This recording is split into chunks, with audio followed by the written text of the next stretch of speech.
Moving on now to colors, every color has its own emotional and psychological association that goes along with it. And these associations might change depending on the culture and context that you're in.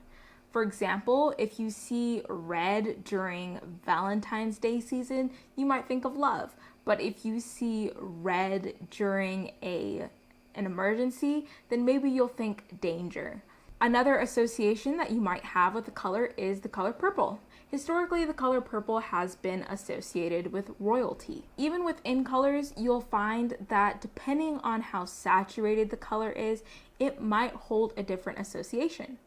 For example, if you have dark green, that might seem more deep and serious than a light pastel green. As you start to think about different associations that you have, or your client has, or your friends and community have with certain colors, you're going to want to pick one main color for your project.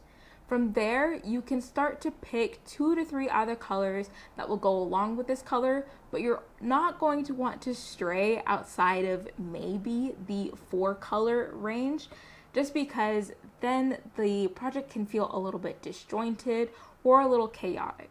When you get to the point where you want to pick your 2 to 3 colors that support your main color, you can do this one of 2 ways.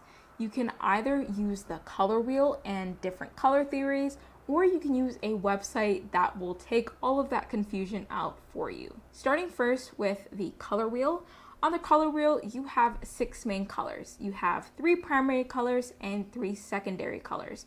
Your primary colors are red, blue, and yellow, and your secondary colors are orange, purple, and green. When you're looking at the color wheel, one really important thing to know and one really helpful thing to know is the fact that colors that are opposite each other, so complementary colors, tend to match really well.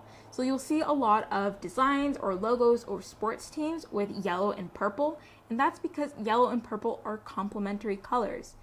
Yellow is your primary color, purple is your secondary color, and they are opposite each other on the color wheel. Rather than using complementary colors, you can also choose to use monochromatic palettes. That means that you have one main color and you use variations of that same color. So, for example, pretend you had a plate of red paint. If you added black to it, you would end up with different shades of red on this side, and if you added white to it, you'd end up with different tints of red. So here you can create a monochromatic palette, which is made up of colors that will all match one another because they're all derived from the same central main color. If you'd like something simpler, you can use a website like Coolors.co. Coolors and websites like it use 3 different naming systems for colors.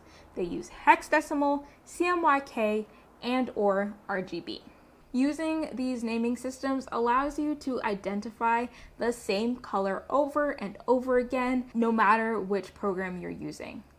For example, if I asked you to create a graphic for me using the color red, you might not know exactly which red I'd like to use. How dark of a shade of red do I want? How light of a tint of red would I like? You might not know that. But if I tell you that the hexadecimal code for the red that I want is D63230, then you can put that into your design program and the same color will come out on your computer as on my computer. That, of course, is assuming that our display settings are the same. RGB is what you use if you are designing for a digital space. Computer displays use a combination of red, green, and blue to display images on our screens. And so when you're creating for a digital space, you want to make sure your project settings are set to RGB. If you're creating for a print space, or if you're creating a flyer or a billboard, then you're going to want to use CMYK.